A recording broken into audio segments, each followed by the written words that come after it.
আসসালামু আলাইকুম বন্ধুরা, আজকে আমি একটা GT30 Pro মোবাইলের ডিসপ্লে চেঞ্জ করব।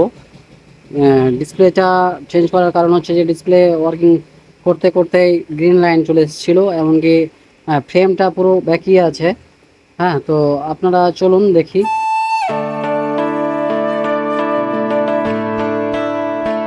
এর হার্ড ডিস্ক সমেত পুরো ডিসপ্লে চেঞ্জ করব। সুপার অ্যামোলেড ডিসপ্লে আছে, একবারে সব থেকে মাখড়া ডিসপ্লে যাকে বলা হয়। 100% ফিঙ্গার ওয়ার্কিং, যদিও আমাকে খুব সাবধানে করতে হবে।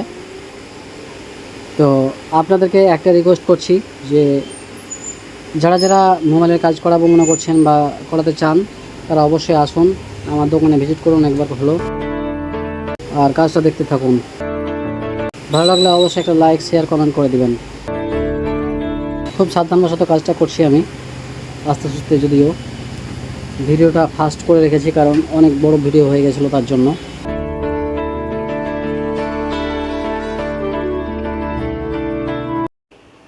গেমিং মোবাইলে এসবগুলো হয় কি করে? না হয়েছে আছাড় মারা, না হয়েছে পাক দেওয়া, না হয়েছে অ্যাক্সিডেন্ট, কিছু না হওয়াতে এত ব্যান্ড হয় কি করে? তো কোম্পানি একমাত্র জানে ভালো করে কী কারণে হয়। তো আমরা সব কিছু খুলে রেখে দিয়েছি। এবার স্পিকারটা খুলতে হবে, আর মিডিলে একটা টিন আছে, সেই টিনটা খুলতে হবে, কারণ নতুন যে মিডিলটা আছে সে মিডিলে কিন্তু টিনটা থাকে না। তো গাইস, আর কি বলবো, আস্তে আস্তে আমাকে কাজটা করতে হবে, যেহেতু নতুন ফ্রেমে আমার টিনটা দেওয়া নাই, সে টিনটা তুলে বসাতে হবে। যদিও আমার নতুন অভিজ্ঞতা, যেহেতু GT30 Pro এর আগে কখনো ডিসপ্লে চেঞ্জ করা হয়নি। এখন আস্তে সুস্থভাবে আমাকে সব কিছু এই পলিথিনগুলো তুলে তারপরে আস্তে আস্তে করে সব কিছু বসাতে হবে। বসার পর আস্তে আস্তে সব মালকে সেট আপ করতে হবে।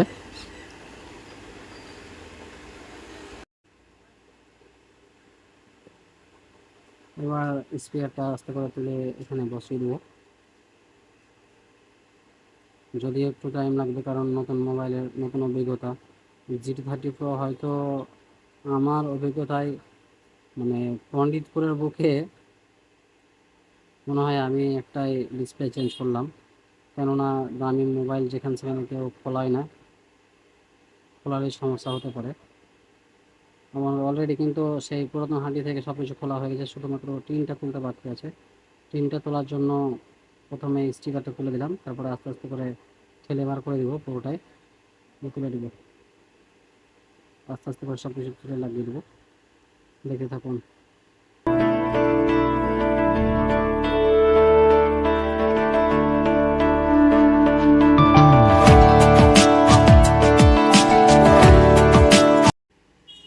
টিনটা তোলার সময় কিন্তু হালকা ব্যান্ড হয়ে গেছিলো, মানে পাতলা টিন তো, এবার তুলতে গিয়ে হালকা ব্যান্ড হয়ে গেছিলো। রোলার দিয়ে সোজা করলাম, তারপরে সোজা হয়নি ঠিক মতো।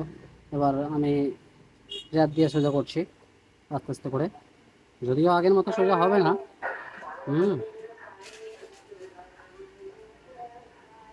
এভাবে বসে দিলেই হয়ে যাবে। তারপরে প্রথমে আঠা লাগিয়ে দেবো চারি সাইডে, আঠা লাগার পরে বসিয়ে দেবো, বসিয়ে দেওয়ার পরে বোর্ডগুলো আস্তে আস্তে সেট আপ করবো।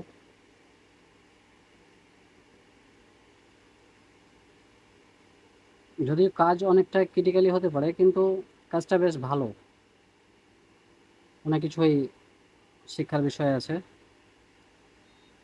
যদি না দেখেন তাহলে তো হয়তো বুঝতে পারবেন না।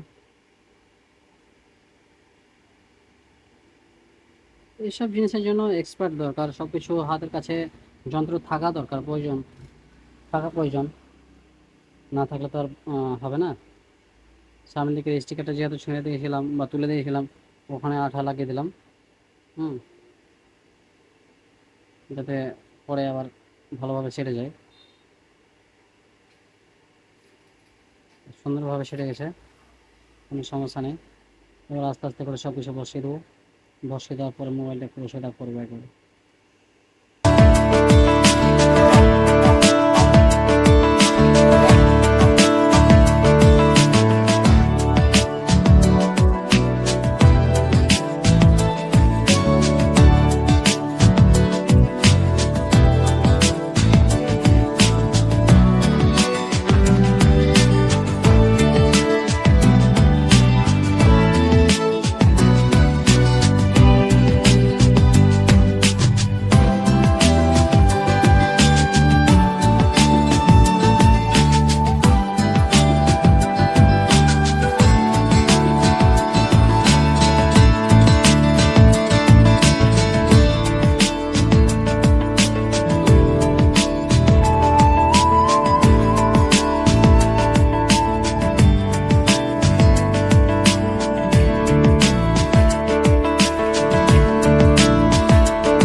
কিছু লাগা অলরেডি কমপ্লিট হয়ে গেছে। এবার ডিসপ্লেটা লাগিয়ে চেক করব।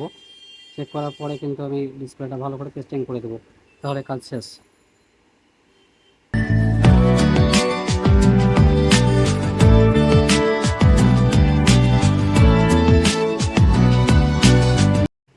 যদিও ফিঙ্গারটা লাগাতে ভুলে গেছিলাম, ফিঙ্গার ভাইমিটারটা লাগাতে ভুলে গেছিলাম, লাগিয়ে দিলাম।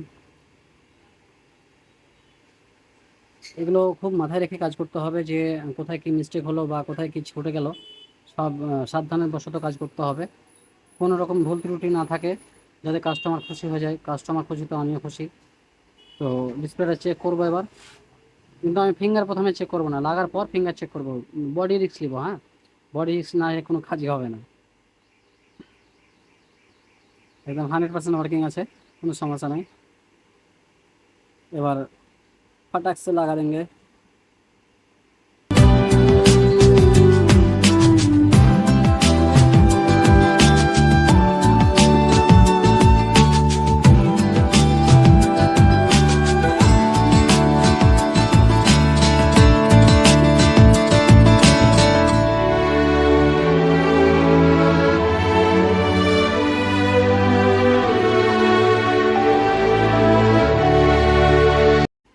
কাজ করার সময় কোনো কিছু ভুল হয়ে গেলে বা কোনো দোকানদার ভাই জেনে থাকলে পরে অবশ্যই আমাকে কমেন্টে মেনশন করবেন।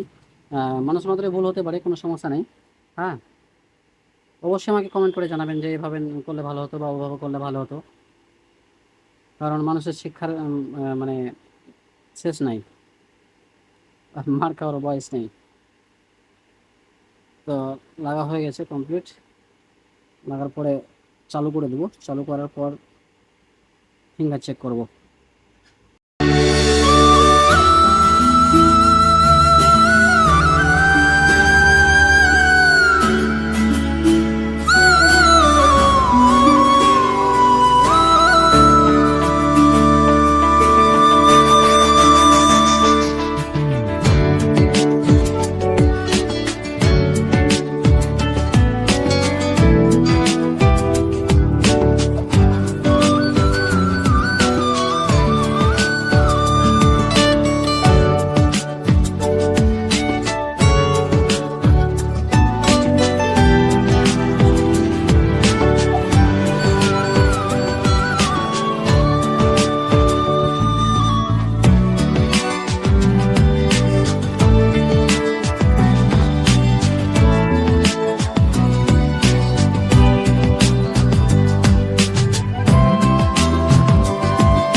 এখানে কি আপনার একটা জিনিস লক্ষ্য করেছেন কি, ব্যাটারির উপরে যে গোল জিনিসটা লাগানো আছে সেই জিনিসটা হচ্ছে যে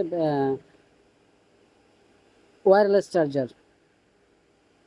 এবার সব কমপ্লিট হয়ে যাওয়ার পরে আমি পেছনে আঠা তুলে নিলাম। আঠাটা তোলার পরে ভালো করে পেস্টিং করে দিলাম আঠা দিয়ে, আবার যে ব্যাক প্যানেলটা লাগিয়ে দেবো।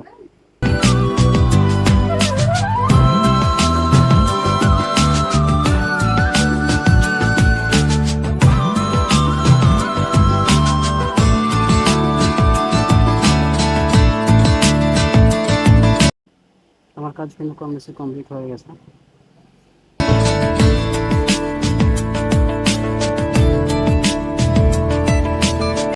আমার কাজ কমপ্লিট। এবার শুধু রাবার দিয়ে ভালো করে জাম করে দেবো যাতে ডিসপ্লেটা ছেড়ে না দেয়। তারপর ডিসপ্লে ফিঙ্গারটা ওয়ার্কিং করছে কিনা সেটা চেক করব।